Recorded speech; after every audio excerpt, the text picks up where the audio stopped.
En primer lugar, me gustaría agradecerles mucho toda la atención que han tenido sobre nuestro seminario, todos los minutos que han dedicado para ver las charlas.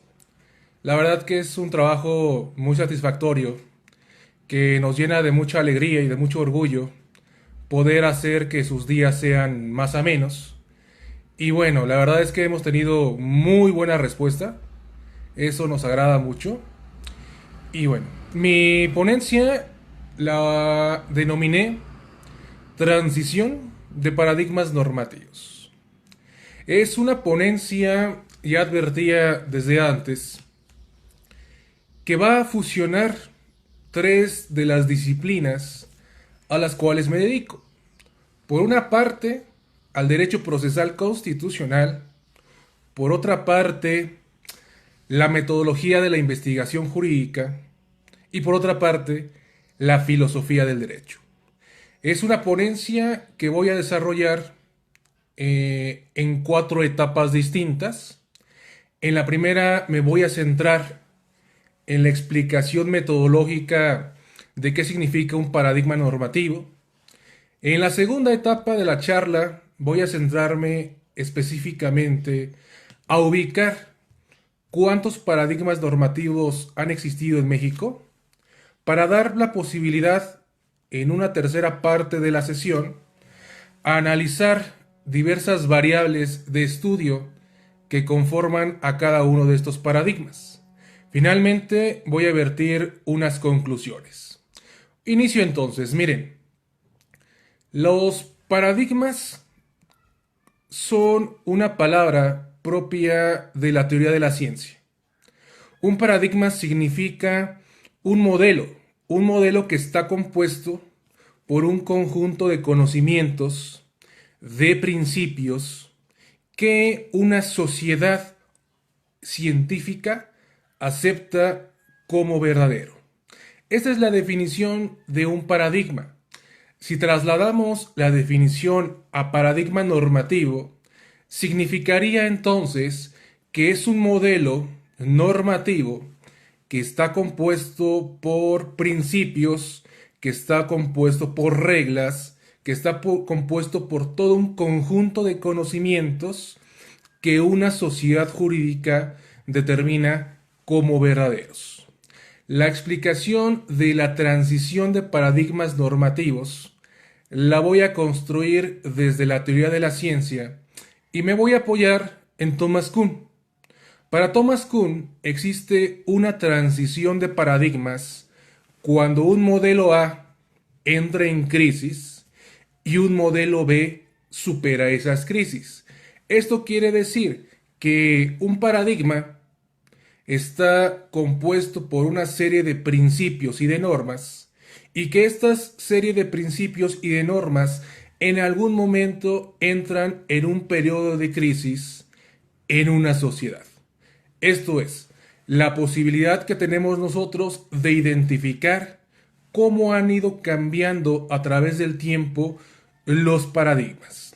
Una vez que está expuesta la parte metodológica, me gustaría decirles que voy a empezar a utilizar al derecho comparado como ciencia y al relativismo histórico, precisamente para ubicar a los diferentes paradigmas que han existido en México. Voy a partir de esta afirmación. En México han existido al menos tres paradigmas diferentes de entender al derecho. Tres paradigmas que evidentemente han estado desfasados del desarrollo de la teoría y han estado desfasados de todo el entendimiento del derecho. Es decir, en México los paradigmas no se han desarrollado como si lo han hecho, por ejemplo, en Colombia, en Alemania, en España. Nosotros, por alguna razón, hemos estado desfasados del desarrollo del derecho. A partir de esta afirmación, voy a hacer un diseño metodológico para tratar de encontrar las razones por las cuales existe este desfase en México.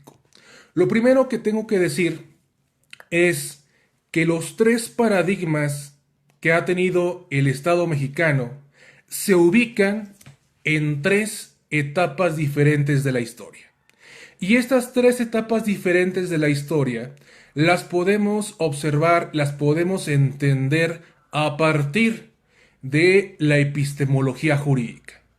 El primer paradigma que tuvimos en México fue un paradigma que se construyó de 1857, transitó con la Constitución del 2011, ¿sí?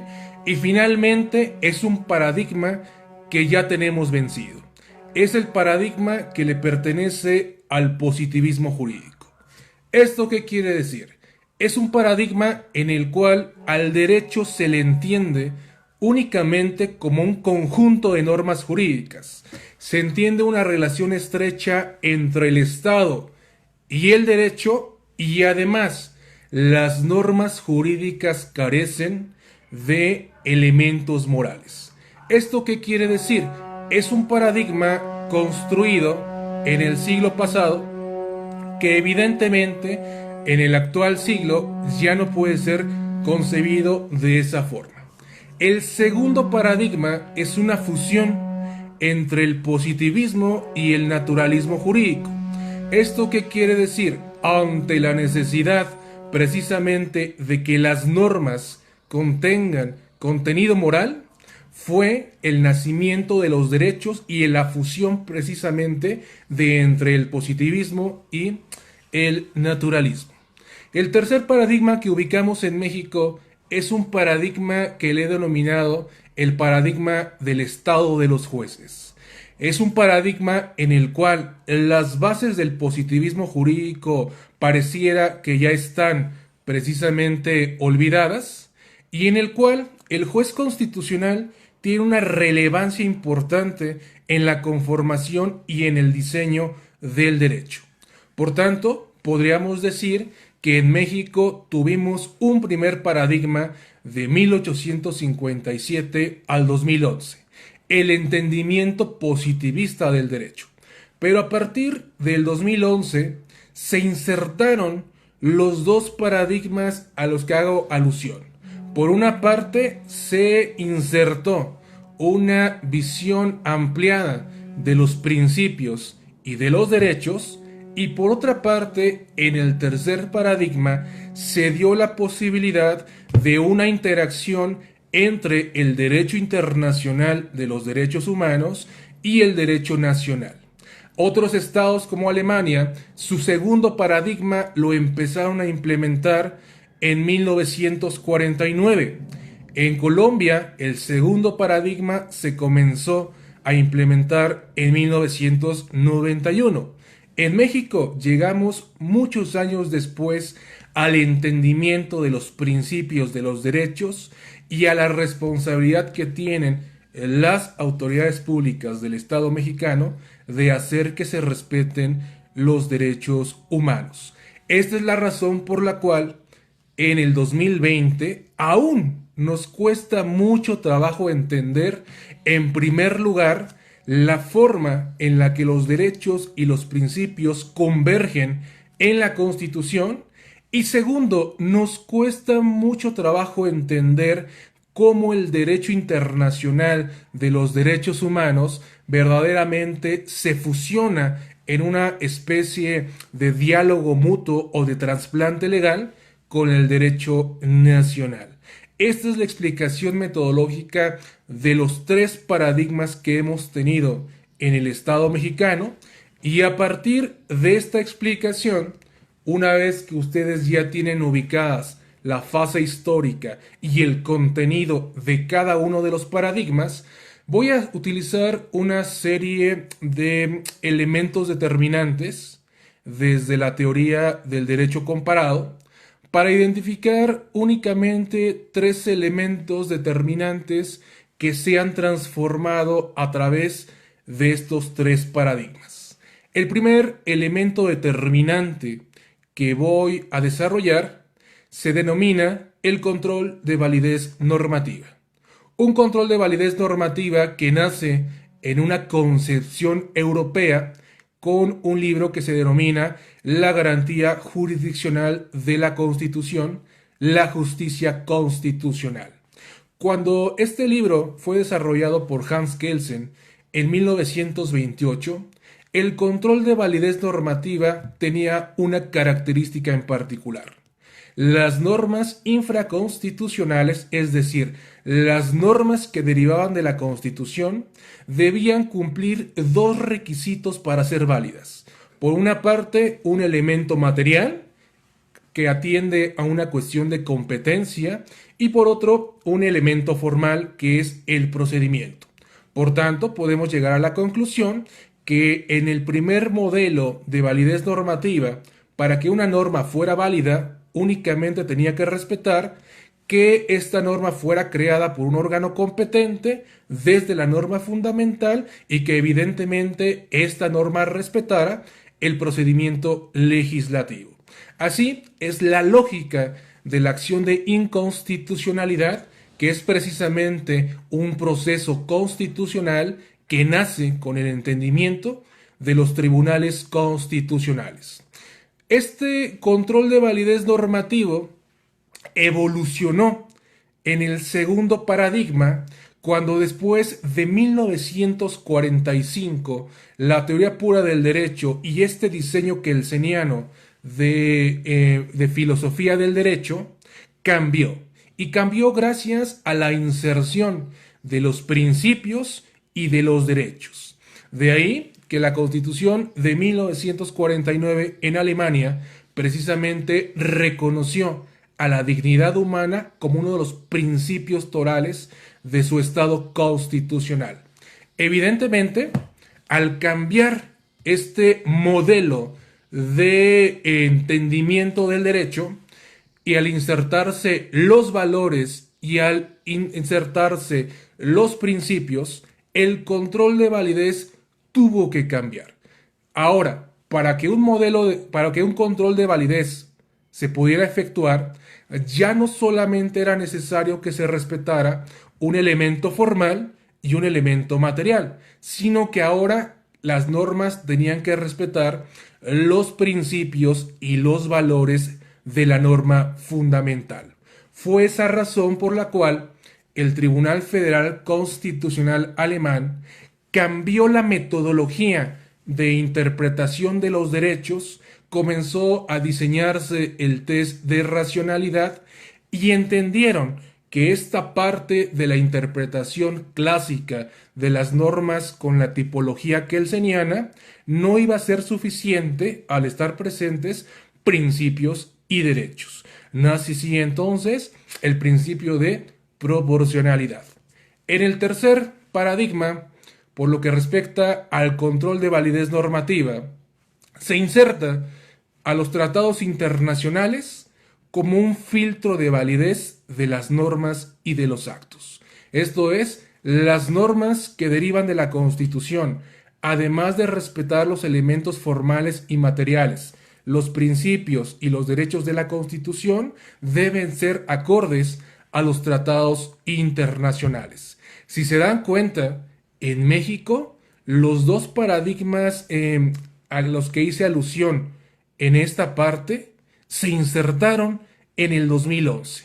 Por eso, en el 2020 son tan importantes temas como el principio de proporcionalidad, como la ponderación, porque estamos precisamente viviendo eso que en Alemania se comenzó a vivir en 1953. La interacción entre los principios, los derechos, las restricciones, y es por ese motivo que en México, en el 2007, por primera vez en una sentencia de la Suprema Corte de Justicia de la Nación, se desarrolló lo que significa el test de proporcionalidad, con una ejecutoria del ministro José Ramón Cosío Díaz, y ustedes saben que esta técnica últimamente ha sido desarrollada principalmente bajo la ponencia del ministro Saldívar Lelo de la Rea y bajo la ponencia del ministro Alfredo Gutiérrez Ortiz Mena. Ahora, esto es por lo que hace al control de validez. Voy a ir a una siguiente variable de estudio, a partir de precisamente el diseño histórico de los tres paradigmas: la justicia constitucional y su evolución. Cuando nacieron los tribunales constitucionales, en América Latina era evidente que ya contábamos con Supremas Cortes o Cortes Supremas. Eran cortes que ejercían propiamente las funciones de un tribunal de casación. Esto es, tribunales diseñados para analizar la legalidad de las sentencias.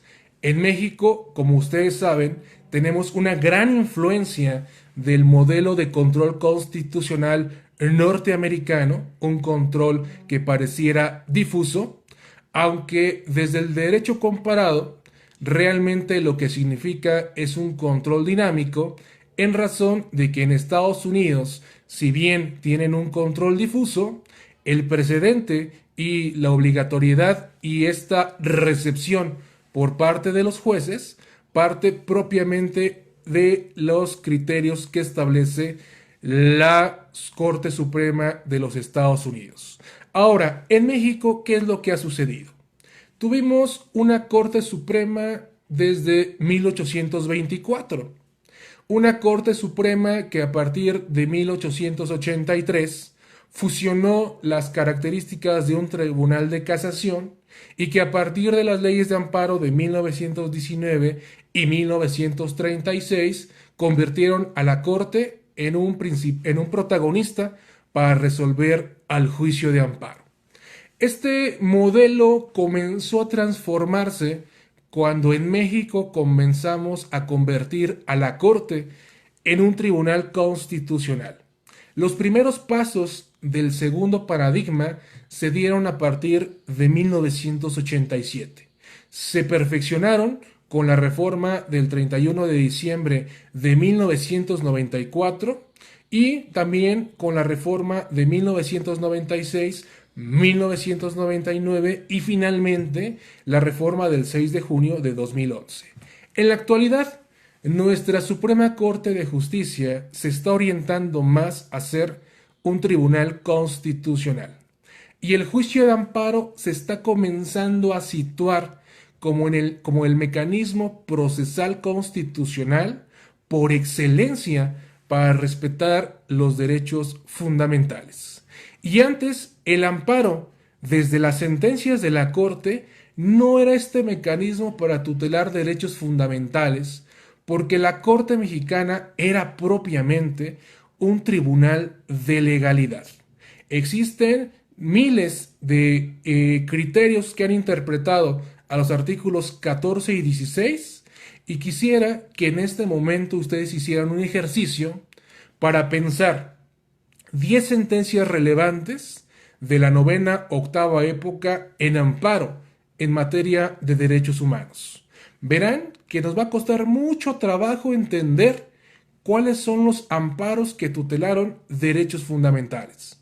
Y esto es normal. El paradigma que teníamos con anterioridad al 2011 era un paradigma formalista, era un paradigma orientado hacia la legalidad, y con el diseño o el cambio de paradigma en el 2011, precisamente, los derechos fundamentales comenzaron a tener toda una serie de herramientas para su tutela. Se incorporó el principio pro persona, la interpretación conforme, el control de convencionalidad, y cuando hablo de control de convencionalidad, quiero que se percaten que esta figura logró que en el 2011 se insertaran dos paradigmas normativos diferentes en México, que ha causado precisamente que la jurisprudencia mexicana tenga todavía que establecer cuáles son las bases de entendimiento y que tenga que establecer todavía los parámetros a través de los cuales se tiene que entender. Esto es, hasta este momento les he dicho que en México han existido tres paradigmas diferentes de entendimiento del derecho, que un paradigma es un paradigma tradicional, positivista, formalista, y que los dos paradigmas recientes con la incorporación de los derechos humanos y de los tratados internacionales, han logrado vencer la crisis del paradigma anterior. Ahora, voy a finalizar la sesión arribando a una serie de conclusiones y sobre todo para visualizar cuál es el tránsito del paradigma normativo actual en México. En la actualidad, por lo que respecta a la justicia constitucional, desde el derecho comparado, el Estado mexicano está viviendo una fase de circulación deformante jurisprudencial. ¿Qué quiere decir? Que la Suprema Corte de Justicia de la Nación en México está utilizando en mayor medida las sentencias de la Corte Interamericana de Derechos Humanos y está utilizando en mayor medida las sentencias de otros tribunales constitucionales. Esto es por lo que hace a los tribunales constitucionales. Por lo que respecta a la pedagogía jurídica, es evidente que ésta se ha transformado a partir del 2011. Ya son muy anacrónicas estas charlas y debates sobre el concepto de derechos humanos, su distinción con las garantías individuales, qué son los derechos fundamentales. Pareciera que este paradigma ya lo vencimos, aunque hay que entender también que este paradigma está en construcción. Llevamos 9 años transitando de paradigma. ¿Hemos avanzado? Por supuesto. ¿Ha habido retrocesos? También. Los retrocesos los podemos observar en algunas sentencias de la Suprema Corte de Justicia. Un gran retroceso fue el Varios 912/2010 y otro gran retroceso fue la contradicción de tesis 293/2011. Voy a concluir para dar un espacio de preguntas, señalando que desde la visión metodológica preferimos hacer una división histórica para tratar de entender de qué forma ha avanzado el diseño y el entendimiento del derecho en México. Quiero también concluir diciendo que las posturas o que las técnicas que se están adoptando en México para la interpretación de los derechos ya habían sido adoptadas con muchos años de antelación en otros estados. Que nuestro nacionalismo y nuestra visión muy cerrada del derecho no nos ha permitido observar los avances de otras latitudes. De ahí que el derecho comparado sea una herramienta muy importante precisamente para desarrollar estos paradigmas. Así finalizo mi intervención. Quiero agradecerles mucho su tiempo y si tienen alguna duda, algún comentario, los leo por un espacio de 5 minutos.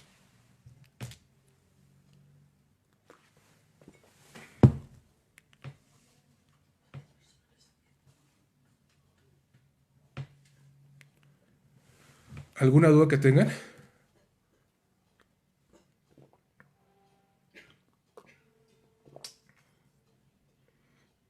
¿Nadie?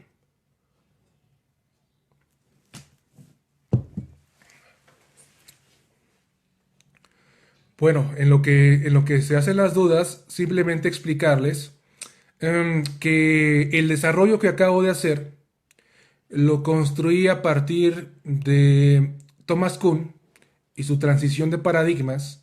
Lo construí a partir de la identificación de elementos determinantes de Rodolfo Sacco, y lo único que hice fue hacer una división histórica de variables que le pertenecen al derecho procesal constitucional, y por eso únicamente me centré en dos: en el control de validez normativa y en la evolución que ha tenido la justicia constitucional. Dice José Adrián, ¿dónde se sitúa el realismo jurídico? Pues en la actualidad se sitúa en este momento. Nuestra Suprema Corte de Justicia es un tribunal constitucional que finalmente marca las pautas interpretativas a través de sus sentencias y el Estado ya no tiene como único protagonista al legislador. Por eso dije que el tercer paradigma yo le denomino el Estado de los jueces. ¿Podría repetir las fechas? Sí, en México, mira, tenemos un paradigma muy marcado de 1857 al 2011. Es el primer paradigma. Y los dos paradigmas posteriores se insertaron en el 2011, con la reforma tanto de amparo como con la reforma en materia de derechos humanos.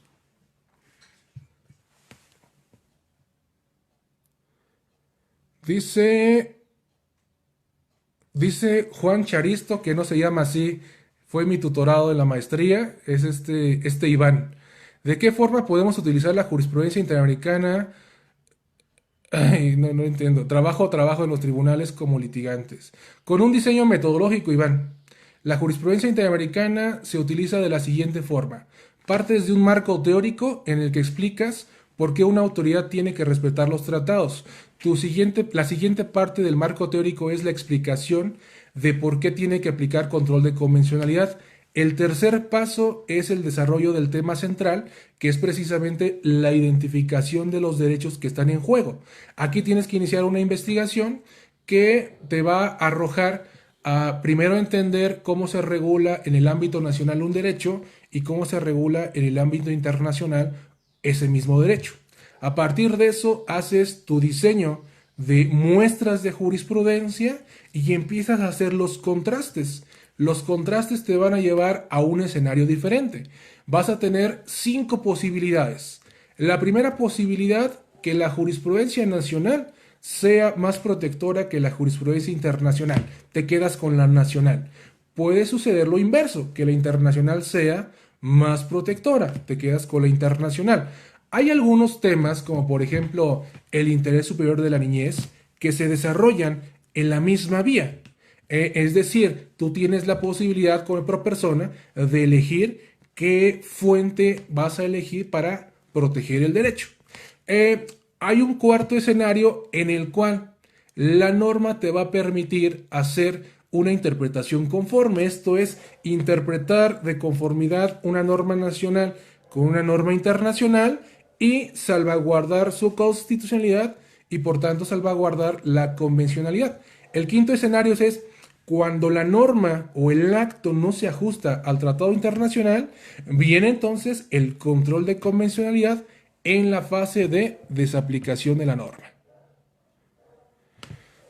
¿Cuál es la diferencia entre derechos humanos, garantías constitucionales y derechos fundamentales? Derechos humanos es un concepto que parte del naturalismo, parte de la dignidad humana y parte de un entendimiento global del derecho. Las garantías constitucionales son los mecanismos de protección de la Constitución y los derechos fundamentales son aquellos derechos que un Estado, o en este caso el legislador, considera necesario positivizar en una norma fundamental. Ahí está Ferrajoli, puede leer a Dworkin. No hablé de sistema interamericano, relativismo. No, el relativismo es una postura epistemológica de carácter general. ¿Qué recomendaría para que los operadores hagan control de comercialidad y no se esperen, pues que se capaciten? Eso es lo único que pueden hacer, capacitarse, buscar la jurisprudencia interamericana, no entender al derecho desde una visión nacionalista, ¿sí? No creo que sea necesario modificar el procedimiento de amparo. El amparo funciona y funciona bien. Bueno, voy a finalizar la transmisión porque a las 12 tenemos otra ponencia y no me queda más que agradecerles a todas las personas el tiempo. No me queda más que agradecerle a todas y a todos los ponentes que han participado en el seminario. Gracias al doctor Díaz Reborio, gracias a la doctora Mariela Morales, a Jesús, a Salvador, a Luis Felipe, a Mauro, a Giovanni, a las 37 personas que han hecho posible este seminario. Les agradezco mucho. Y evidentemente a todas las personas que han estado siguiendo las transmisiones. No les voy a dar todavía el dato de cuántas visualizaciones tenemos, pero vayan pensando en que vamos a superar la capacidad de el estadio universitario de CEU con el número de visualizaciones. Les agradezco mucho, sigan pendiente del seminario y bueno, que tengan una excelente mañana y bueno, ya es tarde, bueno, que tengan una excelente tarde y se cuidan mucho, por favor. Otra vez, muchas gracias a todas y a todos por estar presentes en el seminario y bueno, a quedarse en casa y a disfrutar las ponencias que faltan. Muchas gracias.